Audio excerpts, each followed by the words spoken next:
ఈవీఎంలు వద్దండి. నిజంగా ఈవీఎంలు వద్దు, బ్యాలెట్ పేపరే ముద్దు. ఇది మనం అన్నాం కానీ ఈవీఎంలు వద్దు అని అయితే కనుక కేటీఆర్ గారు, ఎవరైతే కేసీఆర్ గారు వాళ్ళ అబ్బాయి కేటీఆర్ గారు ఉన్నారో ఆయన మాట్లాడుతున్న మాటలు ఏంటంటే ఈవీఎంలు ససేమిగా వద్దు, ఈవీఎంలతో చాలా మోసాలు జరుగుతున్నాయి, చాలా రాష్ట్రాల్లో ప్రభుత్వాలు ఈవీఎంల ద్వారా అధికారంలోకి వచ్చాయి అని అయితే డైరెక్ట్గా పబ్లిక్గా మాట్లాడటం జరుగుతుంది. అలాగే దాని నిమిత్తం కోర్టులకి అలాగే ఎలక్షన్ కమిషన్కి ఫిర్యాదులు చేయడం అయితే కనుక కేటీఆర్ గారు కూడా ప్రారంభించారని చెప్పాలి. ఇప్పటిదాకా రాహుల్ గాంధీ గారే పోరాటం చేస్తున్నారని అనుకున్నాం కానీ ఇక ఒకరి తర్వాత ఒకరు వస్తున్నారు. అసలు ఏంటి ఈ కథ కమామిషి ఏంటో తెలుసుకుందాం. ఫస్ట్ అయితే లైక్ చేయండి. మీరు లైక్ చేయడం వల్ల నాకు మోటివేషన్గా ఉంటుంది. లైక్ చేయడం వల్ల నిజాలు ఏంటనేవి, వాస్తవాలు ఏంటనేవి ప్రజల్లోకి వెళ్ళడానికి అవకాశం ఉంటుంది. షేర్ చేయండి, లైక్ చేయండి, మీ బాధ్యత అంటారు. అలాగే కొత్తగా మన ఛానల్ చూస్తే పక్కాగా సబ్స్క్రైబ్ చేయండి. మీ అమూల్యమైన అభిప్రాయాన్ని కామెంట్ రూపంలో తెలియజేయండి. కేటీఆర్ గారు ఏమంటారు అంటే కనుక ఈవీఎంలు అనేవి వద్దు. అసలు ఈవీఎంలతోనే చాలా ప్రభుత్వాలు మోసపూరితంగా గెలిచాయి. కానీ అలాంటి ఈవీఎంలు వద్దు, జెన్యున్గా ఉండాలంటే కనుక బ్యాలెట్ పేపర్ అనేదే పెట్టండి, ఆ విధానమే పెట్టండి అని ఆయన వ్యాఖ్యలు ఈరోజు రాష్ట్రంలో సంచలనం సృష్టిస్తున్నాయి.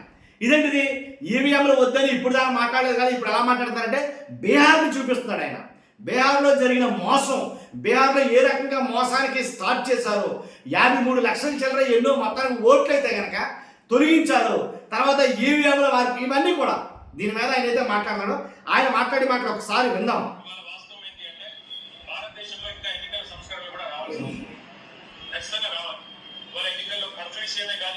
ఎన్నికల్లో ప్రలోభాలు పెట్టే దొంగ మాటలు ఇచ్చి హామీ ఇచ్చి ప్రలోభ పెడుతున్న పార్టీల విషయమే కానీ వాగ్దానాలు అమలు చేయకుండా ప్రజల్ని వంచిస్తున్న వాళ్ళ విషయంలో కానీ చాలా విస్తృతమైన చర్చ ఇవాళ ఎన్నికల కమిషన్ తో జరిగింది. చాలా విషయాలు వారికి రాతపూర్వకంగా కూడా మా పార్టీ నుంచి సమర్పించాము. ఇంకా అన్నిటికన్నా ముఖ్యంగా వారి దృష్టికి, ఎన్నికల కమిషన్ దృష్టికి మా వినోద్ కుమార్ గారు, మా పార్టీ దాదాపు 20 ఏళ్లుగా ఒక అంశంలో పోరాటం చేస్తా ఉంది. ఎన్నికల కమిషన్ కారు గుర్తులు పోయిన సింబల్ జరుగుతున్నారు. దాదాపు 8-9 సింబల్స్ ఉన్నాయి. ఉదాహరణకు మీకు ఎగ్జాంపుల్ చెప్తాను. 2019లో పార్లమెంట్ ఎన్నికలు భువనగిరి పార్లమెంట్ సీటు మా పార్టీ 5,000 ఓట్లతో ఓడిపోయింది. ఆ రోజు కోమటిరెడ్డి వెంకటరెడ్డి గారు కాంగ్రెస్ పార్టీ నుంచి గెలిచారు. ఊరు నరసయ్య గౌడ్ గారు మా పార్టీ నుంచి పోటీ చేసి 5,000 ఓట్లతో ఓడిపోయారు. కానీ మా కారు గుర్తులు పోయిన గుర్తు ఒక ఇండిపెండెంట్ అభ్యర్థి పోటీ చేస్తే ఆయనకి 27,000 ఓట్లు వస్తున్నాయి. ఆయన ప్రచారం కూడా చేయలేదు. ఎందుకు చెప్తా ఉన్నా ఇదంతా అంటే ఇట్లా మా పార్టీకి ఒకసారి కాదు ఎన్నో సందర్భాల్లో నష్టం జరిగింది. మొన్న జరిగిన సాధారణ ఎన్నికల్లో కూడా మేము 14 సీట్లు 6,000 కంటే తక్కువ ఓట్లతో ఓడిపోయాం. అక్కడ కూడా మరి చాలా చోట్ల chapati maker, road ruler, ship, ఇలా 8 గుర్తులు ఏవైతే మా కారు గుర్తులు పోలే గుర్తులు ఉన్నాయో వాటి వల్ల కూడా మాకు చాలా నష్టం జరిగింది. వాటిని తక్షణమే తొలగించాలని చెప్పి కూడా ఎన్నికల కమిషన్ మేము కోరినాము. ఇంకా రెగ్యులర్ గా ఫీడ్బ్యాక్ కూడా మా వైపు చెప్పేటప్పుడు ఇస్తాము, రిసీవ్ చేసుకోవాలని కూడా కోరాము. ఎన్నికల కమిషన్ కూడా వివిధ రాష్ట్రాలు పర్యటించాలి, ప్రజల్ని కూడా కాన్ఫరెన్స్ లో తీసుకోవాలి. ఎక్కడికక్కడ అవసరమైతే మరి గ్రాస్ రూట్ లెవెల్లో కూడా ఎన్జిఓలతో, ప్రజా సంఘాలతో, ఎందుకంటే ఓన్లీ పొలిటికల్ పార్టీసే కాదు, ప్రజా సంఘాలతో కూడా మీరు చర్చించండి. ప్రజల వాయిస్ కూడా మీరు వినండి. అవసరమైతే దక్షిణాల్లో, హైదరాబాద్ లో, మరో చోట మరో ప్లేస్ లో పిలిచి అందరినీ కూడా మాట్లాడించి వాళ్ళ అభిప్రాయాలు కూడా తీసుకొని సంస్కరణలు తీసుకొని రావాలి అని చెప్పి మా పార్టీ తరఫున వివరంగా చెప్పడం జరిగింది. మరి వారు అన్ని కూడా సానుకూలంగా విన్నారు. మరి ఇంకో మాట కూడా వాళ్ళు చెప్పారు, ఇది మొదటిసారి కాదు, మళ్ళీ రండి, ఏమైనా కంపెనీలో అనుమానాలు ఏవైతున్నాయో ఓటింగ్ ప్రక్రియకు సంబంధించి, ఈవీఎంలకు సంబంధించి వీటిని నివృత్తి చేయండి, ఈవీఎంలను తొలగించండి, రివిజన్ అనేది పద్ధతిగా పారదర్శకంగా చేయండి అని చెప్పి నొక్కి చెప్పాము.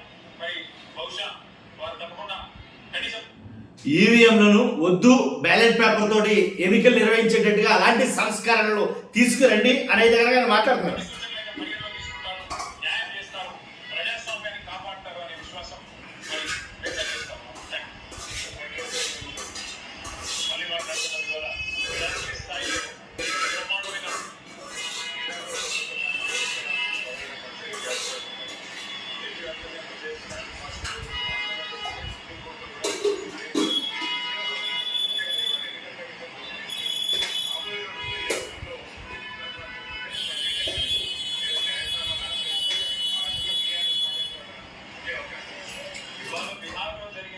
జరిగిన దానిలో ఉన్న లోపాలు కనుక మనం జరుగుతాయి. కాబట్టి ఇది ఒక బీహార్లో ఉన్న రాజకీయ పార్టీల సమస్య కాదు, ఈ దేశంలోని అన్ని రాజకీయ పార్టీలు ప్రజల సమస్య. ఎందుకంటే ఇంతకుముందు మేము ఎలక్షన్ కమిషన్ గారు ఒకటే చెప్తాం, సార్ మీరు ఎవరైనా అందరు కూడా ఒక ఓటు వచ్చినా పర్వాలేదు, కానీ అరుగుడు ఒక్కరు కూడా ఓటు కోల్పోవడానికి వీల్లేదు. ఆ సూత్రం పాటించండి. అర్హత గల ఏ ఒక్క వ్యక్తి, మహిళ కానీ పురుషుడు కానీ ఎట్టి పరిస్థితుల్లో ఓటు కోల్పోకూడదు అనే మాట వారు చెప్పి వారు కూడా ఎక్కిపోయించారు. వారు ఏమన్నారంటే ప్రాసెస్ లో ఎక్కడ లోపాలు ఉన్నాయో మాకు చెప్పండి, మేము కరెక్ట్ చేసుకుంటాము, బీహార్లో కూడా పారదర్శకంగా పనిచేసే ప్రయత్నం చేస్తున్నాము అని వారు చెప్తాము. వారికి మేము చెప్పింది ఏమంటే సమస్య వచ్చినాక రియాక్ట్ కావడం కాదు, ఒక ప్రాసెస్ ఇన్స్టిట్యూట్ చేయండి. తాలూకా లెవెల్ దాకా మండల్ లెవెల్ దాకా కూడా మీరు అన్ని పార్టీలను సంప్రదింపులో తీసుకొని కాన్ఫరెన్స్ లో తీసుకొని అవసరమైతే మండల్ లెవెల్లో కూడా కమిటీలు ఏర్పాటు చేసి అందులో ప్రతి పార్టీకి కూడా భాగస్వామ్యం కల్పించినట్టయితే ఏ ఓట్లు పోతున్నాయి, ఎందుకు పోతున్నాయి అనే లిస్ట్ అవసరమైతే అక్కడికక్కడే డిస్ప్లే చేయగలిగితే పంచాయతీ ఉంటుందని చెప్పి వారికి చెప్పాము. వారేమన్నారంటే పార్లమెంట్ లో కూడా లేడం కాదు, వాళ్ళందరూ వచ్చి మాకు చెప్పమనండి, మేమేం తప్పు చేస్తున్నామో చెప్పమనండి, మేము కూడా చెప్తాము సమాధానం, అంతేగాని మమ్మల్ని బయట అంటే లాభం లేదు, మీలాగా వాళ్ళకు కూడా రమ్మనండి, మేము టైం ఇస్తాము, వచ్చి చెప్పమనండి, మాకు అభ్యంతరం లేదన్నారు. మేమైతే బీహార్ ప్రజల తరఫున భారతదేశ ప్రజల తరఫున అది ఓట్లు తీసేస్తే కనుక ఎందుకు తీసేస్తున్నారు, దేనికి తీసేస్తున్నారు అనేది ఖచ్చితంగా అది తెలియాలి ప్రజలందరికీ. బీహార్ లాగా అయితే కనుక ఆంధ్రప్రదేశ్ అనేది ఉండకూడదు, కాబట్టి అలాగే తెలంగాణ ఉండకూడదు, ఏ రాష్ట్రం అయినప్పటికీ ఉండకూడదు. కాబట్టి ఖచ్చితంగా ఈ రకంగా అయితే కనుక కొంచెం పారదర్శకంగా మీరు ఎలక్షన్ నిర్వహించండి అని కేటీఆర్ గారు చెప్పడం జరిగింది. అంతేకాదు మేమే ప్రస్తావించింది ఏంటంటే కనుక ఏదైతే ఈవీఎంలు ఉన్నాయో, ఈవీఎంలు అంటేనే మోసం, ఆ మోసం ద్వారా చాలా రాష్ట్రాల్లో చాలా ప్రభుత్వాలు ఏర్పడ్డాయి. కాబట్టి ఆ మోసం ఎక్కడ ఉందో ఆ ఈవీఎంలు తీసేసి మాకు ఈవీఎంలు వద్దు, అసలు ఈవీఎంలు ఆపేసి బ్యాలెట్ పేపర్ విధానం అయితే కనుక గొడవే లేదని వాళ్ళు చెప్పడం జరిగింది. ఆల్రెడీ ఆంధ్రప్రదేశ్లో ఏం జరిగిందో చూసాం మనం. ఈవీఎంలో మోసం జరిగిందని కోర్టుకు వెళ్ళారు, కోర్టుకు వెళ్తే ఈవీఎంలో మోసం ఉంది అన్నారు కదా, ఓ పంచేయండి మా వీవీప్యాట్లు లెక్కించండి అని కోర్టు చదివిస్తే ఆ వీవీప్యాట్లు ఎక్కడున్నా ఎప్పుడో కాల్ చేసాంగా అని సింపుల్గా సమాధానం ఇచ్చింది ఎలక్షన్ కమిషన్. ఇదేంటిది అప్పుడే కాల్ చేయడం ఏంటంటే 10 రోజులకే కాల్ చేయడం ఏంటి, ఇంచుమించుగా 45 రోజులు రూల్ ప్రకారంగా ఉంచాలి, కొన్ని అయితే సంవత్సరాల తరబడి ఇస్తారు కదా, అప్పుడే ఎందుకు కాల్ చేశారని కోర్టు అడిగితే దానికి సమాధానాలు లేవు. కాబట్టి ఇలాంటి అవకతవకలన్నీ జరిగే విధానాలు దేంట్లో ఉంటాయి, ఒక ఈవీఎంలో ఉంటాయి. అసలు ఈవీఎంలు ఫెయిల్ అయినప్పుడు వీవీప్యాట్లు ఎక్కట్టాలి, ఆంధ్రప్రదేశ్ దౌర్భాగ్యం ఏంటో తెలియదు, కానీ ఆ వీవీప్యాట్లు కూడా కాల్ చేశారు. ఇప్పుడు ఎవరు నెగ్గారు ఎవరు ఓడిపోయారు అనేది ఇంపార్టెంట్ కాదు, అక్కడ ఆ గెలుపోటములు సక్రమంగా సజావుగా జరిగాయా లేదా అనేది ఇంపార్టెంట్.